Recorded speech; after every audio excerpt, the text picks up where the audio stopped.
this is my patient David Mendoza, who has a website. And he basically, he's diabetic, and he made he's a writer, and he basically made diabetes his career once he discovered he had it.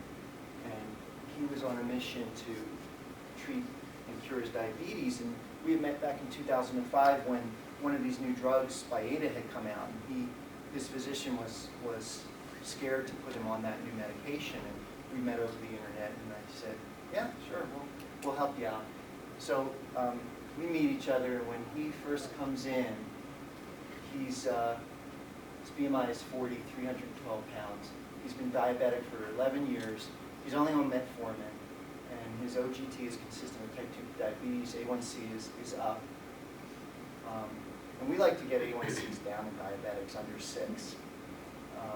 And then he has what we call his metabolic lipid profile. His trigs are up, HDL's down, his LDL's up. And we treat him with carbohydrate restriction and Byetta. He's actually the first patient. So 2 years later, he's really motivated. He loses 49% of his body weight. That's half of himself. And he's a little stubborn. I can't get him back in to do the OGT. But his fasting sugars are normal. His A1C is dropped. His cholesterol, all the numbers are better. Trigs are down, HDL is up, total cholesterol down, LDL is down. And we stopped all his medications, and essentially he doesn't have diabetes anymore. And so this is him now. And I think it's funny, in the first slide, his hobby is going to the Mesa Diner in Boulder. That's where the first picture is. And now he's taking up exercise. Remember he talked about no energy? Now he has tons of energy. So he travels around all around the world, sending us pictures, and he hikes and he does active things. He has energy now to do stuff. And so here's, this will be the last patient. And so this patient comes in last year, and he's got high cholesterol. I do an OGT. It's actually normal. A1C's is not bad. And the question is, well, does he have insulin resistance? Well, I measure C-peptide, and that basically is a cleaved molecule from, it's a pro-insulin molecule, and it tells us about endogenous insulin production. And so in diabetics, the C-peptide should be under 3.1, but in insulin resistant, we use a number of 2. And so his number's already in the diabetic range. So even though these other parameters are good, yeah, sure, he's insulin resistant. And so, you know, there's other ways to screen, and that's why we want to measure all the markers. And so his cholesterol is high. Trigs are not that bad. HDL in a male, I guess that's good. It should be over 40, in women over 50. His LDL is way, way high. So we treat him with carbohydrate restriction. 7 months later, he loses 45 pounds, 20% body loss. Fasting blood sugar is better. His A1C drops slightly, and his triglycerides get better. And again, LDL drops. I mean, no worries. And the guy feels great. And I don't have good pictures of him, but he's a radio announcer. He's also the voice of Channel 7. He's a neat guy. And you can't see his belly because he's bending over holding his carbohydrate heavy cake there. But if you look at his face, he did lose 45 pounds, a significant amount of weight. So if you want to do some reading, Gary Taubes is a brilliant man. We're about the same age. He's a couple of years older. And basically over the 10 years, his discovery and my discovery have been in a parallel universe. And you know, he writes books and I treat patients, but our understanding of nutrition, and so his books are all about nutrition and the history of bad science. And he's rather hardcore, but you have to understand what the basic principles that he's trying to prove are incorrect is that, you know, if you eat fat, you get fat, and also this idea of conservation of energy. You know, exercise more and eat less, and I'll be just fine. There's just more to it than that, and I hope I could explain that. And so his new book just came out, and this was at the Tatter cover, his book signing, and I've had a relationship with him for about a year or 2 now, just because of common interest. So redefining healthy nutrition, we call it Denver's Diet Doctor.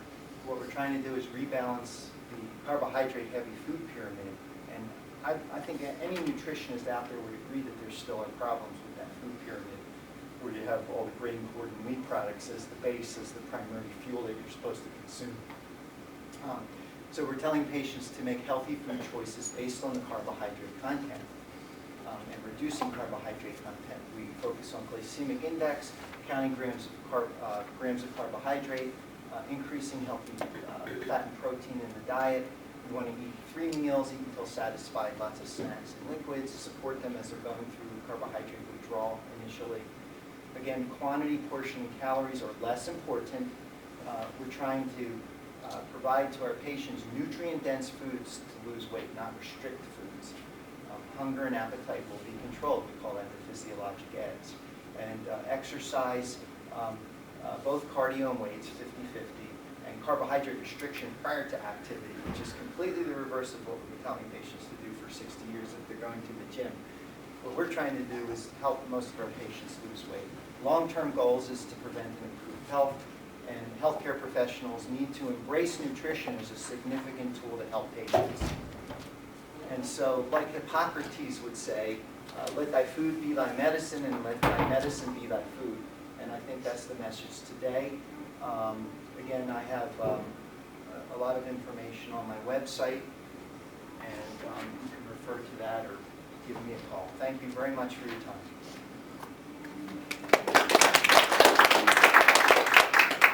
And I could take some questions. What sorts of diets or books or resources do you give patients for if they want to make changes and you don't have the time to go through everything? Well, number one, I try to make time. That's what it's all about. And we get reimbursed for consulting, so I just made that part of what I do. But the resource is simple, the glycemic index.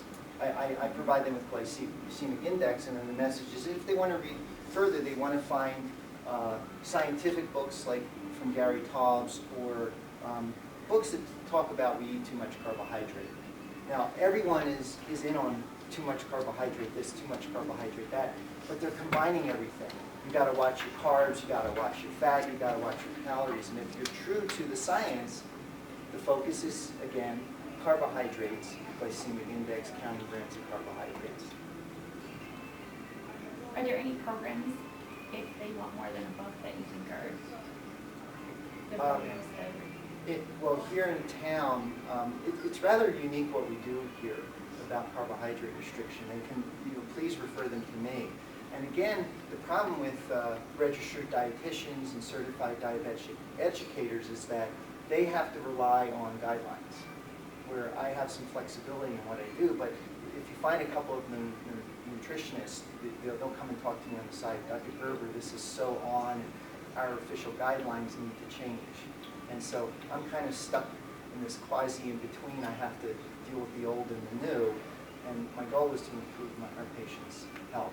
So it is unique what we do, and so there's weight loss clinics, traditional weight loss clinics, which I forgot to mention, and but they're based on these extreme carbohydrate, extreme low fat, low calories, eat nothing liquid diets, and I think unfortunately they contribute to this yo-yo effect. People pay out of pocket, and again I don't see some, and then they're still saying, well, yes, we are doing low carb, but we're doing low carb, low fat, low calorie, don't eat.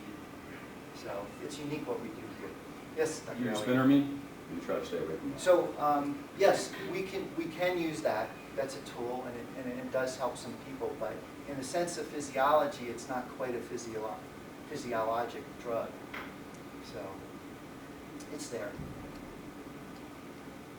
Once these people have lost all their weight, do they need to still maintain a low-carb diet? They need to understand that carbohydrates are the fat and fuel and for life. And the beauty of this is when we have patients first come in, all we talk to them about is glycemic index.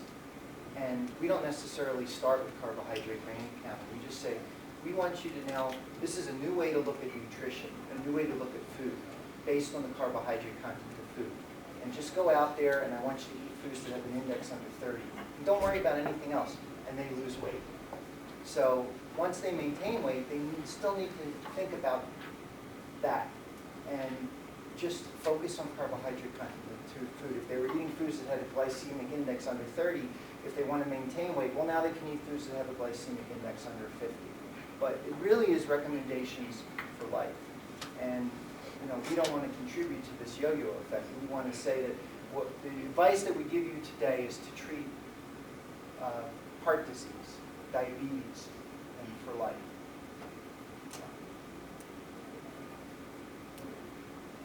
Yes? Why is it that it means that the carbohydrates should be restricted prior to working out? Right, so great question. So the answer is that our patients are going to the gym, and specifically the ones that want to lose weight. So in the traditional sense, they say, well, you need energy to go to the gym, so you need to carbohydrate load. You build up your glycogen stores, you have circulating glucose. When you go to the gym, the body is going to preferentially burn the simple fuel, which is the glucose and the carbohydrate. It's not going to touch the body fat. So you're not going to lose weight. And so we tell patients, that's the spinning wheel effect. I go to the gym all the time, and I eat these high protein, high carb snacks, lots of caffeine, and I don't lose any weight. Well, it's obvious. You're just pumping the primary fuel into your system. So what we have them do is just the opposite. Restrict carbs prior to going to the gym. You deplete your glycogen stores because your goal is to lose weight. And when you're in there, the body's going to say, whoa, we need some energy, so we're going to look to body fat for energy. And patients don't drop dead in the gym. Patients, energy changes initially, but actually what happens to patients that do this, and I don't even tell them about it. I had a patient a month ago, he says, Dr. Gerber, I came in, my energy was here. And now, my energy is not here, Dr. Gerber, my energy went like this. It just leveled off. And I go eat my lunch and I feel great, and I'm just buzzing along, and I go to the gym, and it just levels out your energy.